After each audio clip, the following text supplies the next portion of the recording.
Hi, Daddy. Welcome back. I'm Daniel. And I'm Garet, and we're your hosts of Modern Gays. On today's episode, we're talking about age differences and the dynamics of dating someone older or maybe a little bit younger, and the cultural concepts of daddies in our community. We'll explore the benefits, the challenges, and how these relationships can thrive. And whether you're curious or currently navigating an age gap yourself, this episode is packed with insight. So let's start off with a little game that we've prepared. And it's a kind of reimagination of Marry F Kill. Instead, we're going to play top, bottom, flip me, bitch. Which one do you want, bitch? And Daniel has selected 3 younger male celebrities, and I have selected 3 daddies for Daniel. Indeed, I have. So let's kick it off. Okay. So my 3 that I have selected for you, Mr. Garet Camilleri, get it right. First one is Sean from Selling OC. Sean. Oh, the one that caused all that drama recently with Austin and the whole threesome situation. Okay. Sean, he's 29 years old. Yes. Little Nas X. Yes. 25 years old. Mm-hmm. And my final pick for you is Tom Daley, Olympic gold medalist diver, dive deep into the waters, Mr. Tom Daley. Okay. So we top, have bottom flipping. So I'm going to top Lil Nas X because he talks all about his boosie in Camila Cabello's new track. He loves the dripping down. And maybe I will bottom for Sean. Tom knows how to flip in the air. He knows how to flip in the water. He's flipping around. Won a gold medalist for it. So that's who you flip with. Okay. So you ready? I'm ready. All right. I got 3 daddies for you. So we have number 1, born in 1971, Ricky Martin, living la vida loca. She bangs. Number 2, Andy Cohen, born in 1968, the host of The Real Housewives. Number 3, Luke Evans, born in 1979. He's a Welsh actor, best known for his roles in blockbuster films such as The Hobbit, Beauty and the Beast, and general just all-around sexy zaddy. Oh, shit. That's actually really hard. Okay, so the first one that came to mind, I'm flipping with Andy Cohen. Oh, okay. I'm flipping with Andy. Don't flip that table like Teresa. Girl. Luke Evans. I'm topping Luke. Yep. And Ricky Martin, I'm going to bang him La Vida Loca all night. No, he gonna bang me. No, yeah, you backing up that booty. So Andy's flipping, Luke I'm topping, and Ricky Martin, I am on my knees, girl. Well, you heard it here first. We invented a new game, everyone. Top, bottom, flip. I kind of like that game. Maybe we can kind of continue this on another episode about sexual intimacy. Okay. And before we get into today's episode, I just want to say thank you to all of our listeners who tune in every week listening to our podcast. And if you haven't already, please leave a 5-star review if you love the show on any podcast platform you may be listening to, and join the conversation on Instagram and Threads. Us gays, we just know how to do stuff. Well, what about modern gays? That's easy. Modern gays do everything. So, if you don't know already, you don't know the tea. We have a major age gap, Daniel and I. It's very dramatic, babe. It's major. It's major? Nearly a decade. Oh my gosh. So Daniel was born in 1993 and I was born in 1983. So we got a little bit of that. Nearly 10 years. Daddy and sugar baby situation. Yeah, good. Don't say son, because that would have been very weird. But you never know who the sugar baby is. The sugar baby is moi.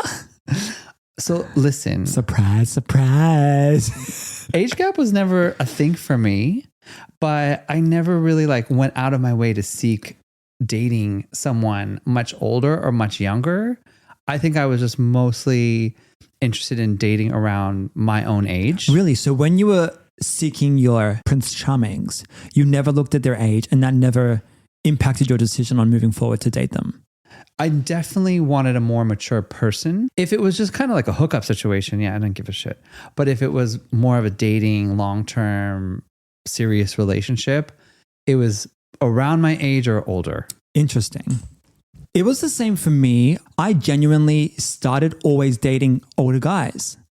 And by older, when I was like 18, I was probably dating guys that were like 35, 38. Oh my gosh. Even like having sex with guys that were like older than me from the get-go. So you were always into a zaddy daddy situation. And I'll tell you why. I actually just had a revelation on why when we were discussing this podcast episode today. Yeah. Because when I started going out and I was 18 years old, I always found the guys that would approach me were always older. Mm-hmm. And I never felt like guys my age would want to date me.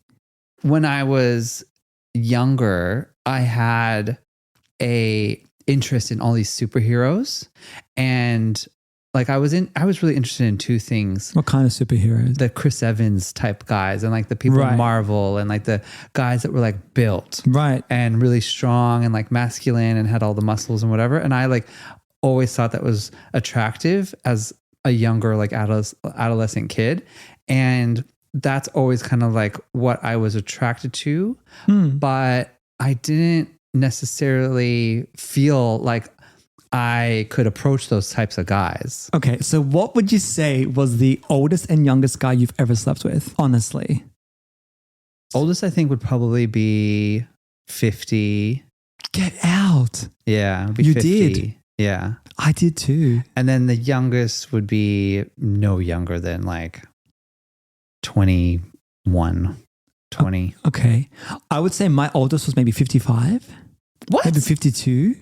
Maybe. Okay. Age wasn't really disclosed, but I think it was definitely older. Yeah. And I think the youngest I've ever slept with would have been maybe someone around my age, maybe like 26.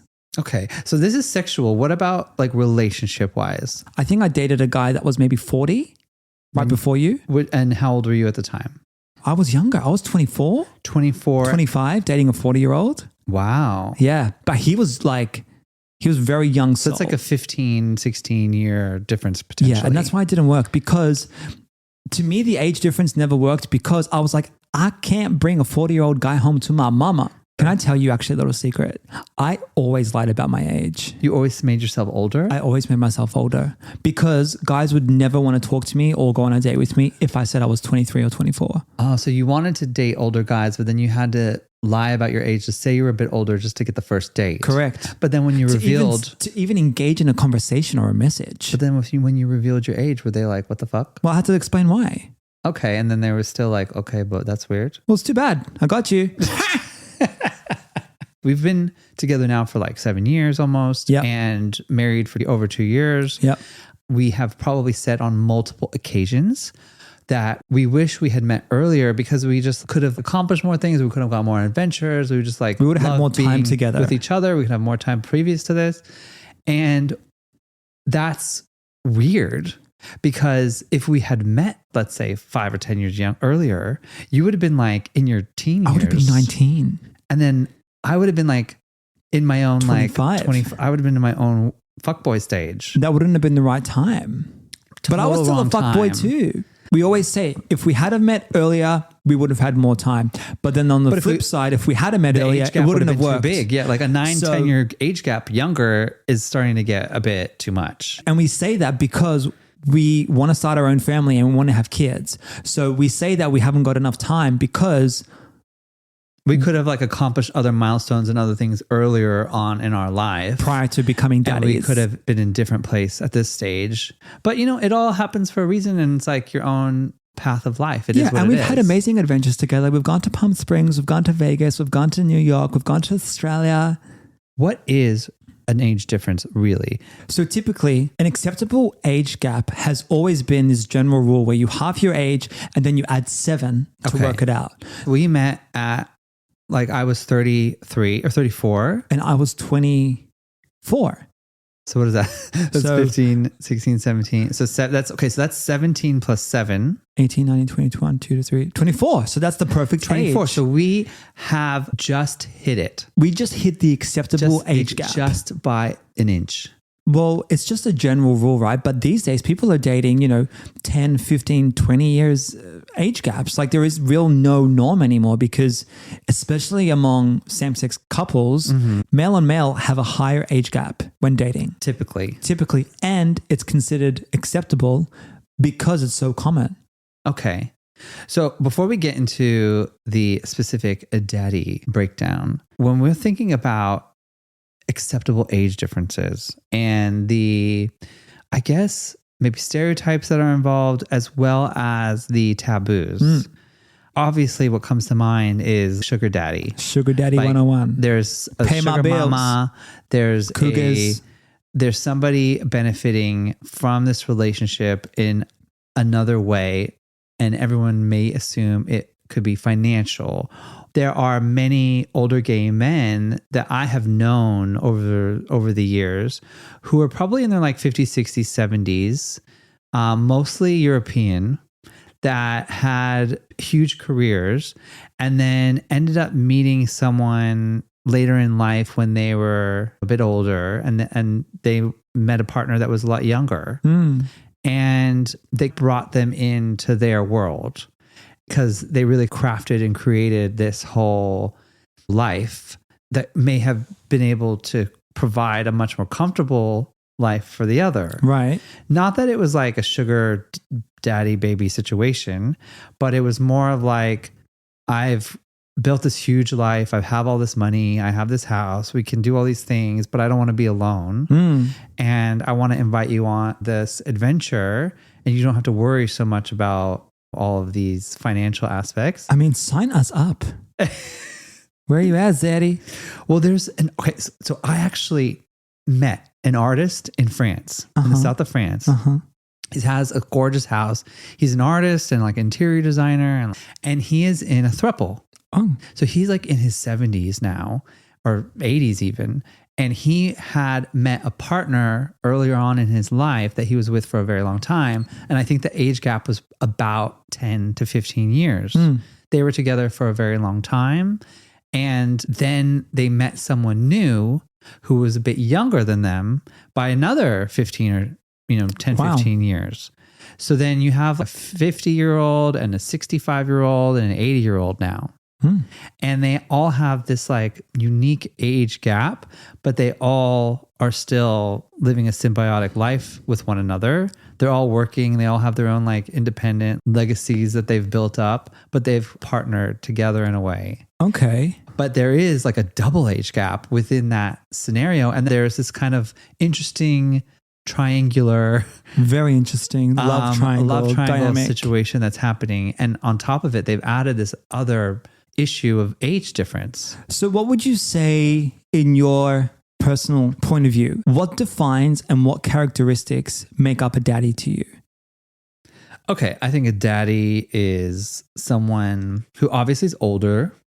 I would say they would have to be just walking down the street and you go, "Oh, daddy." I would think, okay, you're in your 40s or more. Okay, so you. That's what I'm. Thank you, Carl. And there's a light touch of gray hair. We love a silver light fox. Light touch. Like salt and pepper situation. Okay. And it doesn't necessarily have to just be age. It's relatable to whoever the person is like involved with that daddy. So like say if someone's 20 and then the other guy's like 38, I guess the 38-year-old could be daddy too. Okay, but I'm just talking physical characteristics, right? Like what would you define them as? You're walking past the street, you see a guy, and you would characterize him, or someone would say that's a daddy.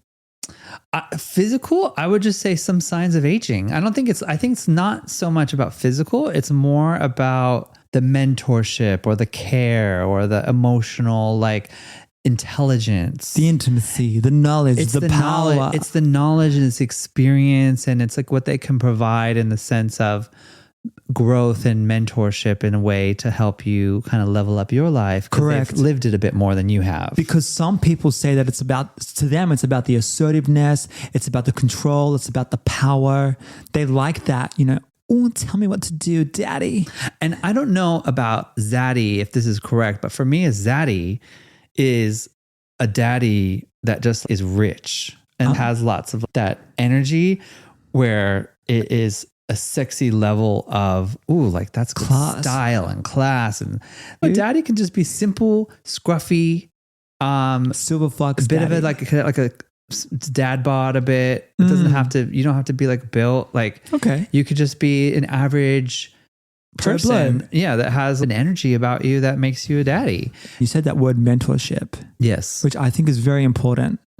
Mentorship. A mentorship from a daddy, and having that relationship with a younger and an older couple dynamic, and having that feeling of mentorship to help guide them and lead them on their way.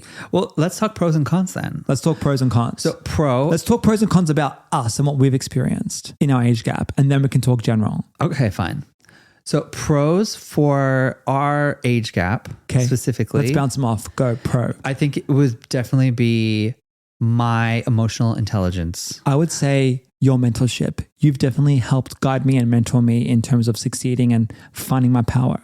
I just feel like the pros are endless. The pros are endless. I would say that you were very organized and you taught me some serious like life, day-to-day admin, like get your shit together skills. Yes. And you'd made me want to like go out more, have more fun, like explore the world, be more adventurous. You taught me how to be more grounded and, to be honest, be more of a man. So what about cons? Cons. Well, obviously one we've said time. Time we've like lost out on. We've lost time that we feel like, okay, if we were closer in age, we could be on the same path, achieving the same things, and we could have aligned that better to achieve more together. Okay, I'm going to say one and you're going to get real mad at me. What? On some days when I'm feeling very active and want to do like intense workouts, sometimes you want to just like chill and do a yoga or just do a bit more something that's a bit more of a flow. Yes. So sometimes you don't match the energy when I'm always like wanting to go at it. Yes. Because I just want my workout. Yeah, you're tired. And the con is because I just love my workout buddy. I love being active and like going on a million fucking hikes and getting 10,000, steps in. But I also know that I need to rest. Like I've gotten to a point where like you need rest days, you need recovery as you get older. I've accepted it. Another con would be, it could be some stigma. Like I think earlier on when we had to explain our age difference when we had just met to some family. Do you think we need to explain our age difference? Maybe it was more of an internal like thing for me where I sometimes felt older. You felt like you had to explain yourself. Or I felt like I was being judged. Maybe that's because you were the older one. Maybe, yeah. And not that I feel that now at all. No. But I did feel that earlier on. And that was a bit of a con for me. My only final con would be is when I think about us long term and about having a family and having kids, I always think about in the back of my mind, like, oh, you're 10 years older than me, whatever happens. I'm always like thinking about that. Like health concerns. Health concerns, as we're getting worrying. older. Yeah. Definitely as we get older and like, you're 60 and I'm 70, like that could be a big gap. Yes. 70 to 80 is even a bigger gap. Correct. So I'm always thinking about that. Yeah, absolutely. Just wanting you by my side. Oh, thank you. Those are probably honestly, seriously, the only cons. Well, I think that's only pros cons for us. I think for other people who are getting involved in like a major age gap relationship or in the middle of one, is that there is different approaches to life and different approaches to how you handle certain scenarios. There could be less or more patience for certain people and things. And that can come across in different ways that might be complicated for communication and for being able to navigate specific scenarios that you may want to do certain things and the other person may not want to. Right. I think if you're dealing with a 15 age gap or a 20 age gap, or something more than that, then yes, health comes into way more play. I mean, look at Erica Jane and Tom Girardi. Like, she's constantly concerned about his health. Beyond that, I think that another pro can be hopefully one person has set themselves up a little bit more. Not that I have, but in another person's scenario, if like you are dating someone who's like 20 years older than you, and you are in a long-term committed relationship and you are supporting one another and building a life together, I would assume that you would be sharing a lot of those assets and a lot of that inheritance, money, life together, the golden money. Pros is emotional stability, financial security, and then hopefully some enriched perspectives from an older person that can help guide you and mentor you. And also good sex. Hello. They know more things. They know more things. They are what experienced. Works, what doesn't work. And then the cons could be health concerns like we discussed. Generational misunderstandings, like maybe you're on two different pages. You don't know the lingo. Don't get me. You don't get the terms. Don't know me. And obviously social stigma. all of the comments or the kind of hate and judgment. Yeah. right? That comes from your friends, family, strangers, whatever, you know, especially in like extreme scenarios when there's massive age differences. You can get that from the public that don't even know you. I get that. So I think for gay relationships, and lesbian relationships, any kind of queer relationship where we are really still navigating and discovering who we are, what we want, what we're into, as well as finding the right person. Sometimes that right person may not be your age, right? And you have to look beyond your age. You have to sometimes get out, think outside the box. yeah, they're not in your year level potentially. Yes. But you need different things at different points of your life. And you need to trust your instincts, trust your gut, and kind of go with the flow when you feel like you've met someone that you really love and vibe with and want to be around, whether they be much older or much younger. So you're saying to try something new, basically, if you haven't. I'm saying that as gay and queer people, we already do that. We do that quite a bit. The rest of the community needs to be more vocal and be more supportive in the sense that we don't have to overly sexualize it. We don't have to make it like zaddy, daddy, sugar and like daddy. it's all about my money. Daddy. Like, yeah, it can just be what it is, and we can respect that. It's about finding a long-term life partner, but it's also about really understanding a human being and building that connection, authentic, real connection with another. Yeah, maybe that person feels a sense of safety or a sense of stability and a sense of home with that person, right? Like, we didn't think about age at all when we met. Like, we recognized the difference when we first started dating, and it was like never a conversation again. We had a couple hiccups where certain people had some comments about how different in age we were.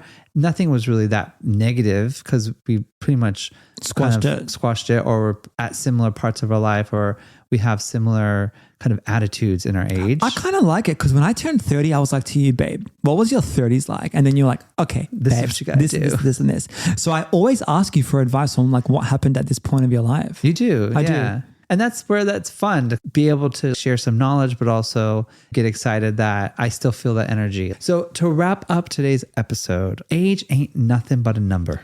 Age ain't nothing but 2 digits.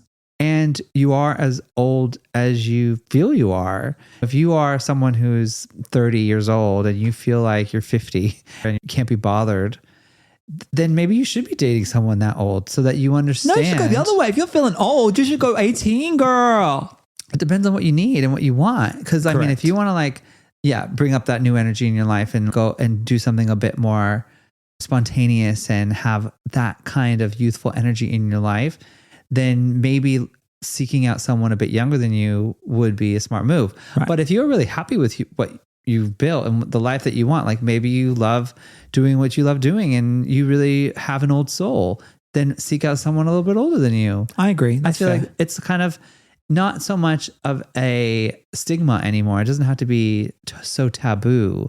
Just date freely. Like, don't worry about age. Don't worry about all these other types of tick box kind of checklist criteria. It's officially a 2024 dating trend. I know it is. Where more and more people do not give a shit about what other people think about their relationships. Yeah. And it's a lot more about individuality. It's about owning who you are and owning the life that you live and also the person that you choose to live your life with. And that's cool energy. And I love that because I'm here for it. That's what everyone should be doing. Gay man. Period. Girl. So if you are dating a zaddy or you are looking for a sugar baby, or maybe it has nothing to do with money and it's all about authentically choosing the person that is right for you, keep building the vibrant life you want by owning your authentic self.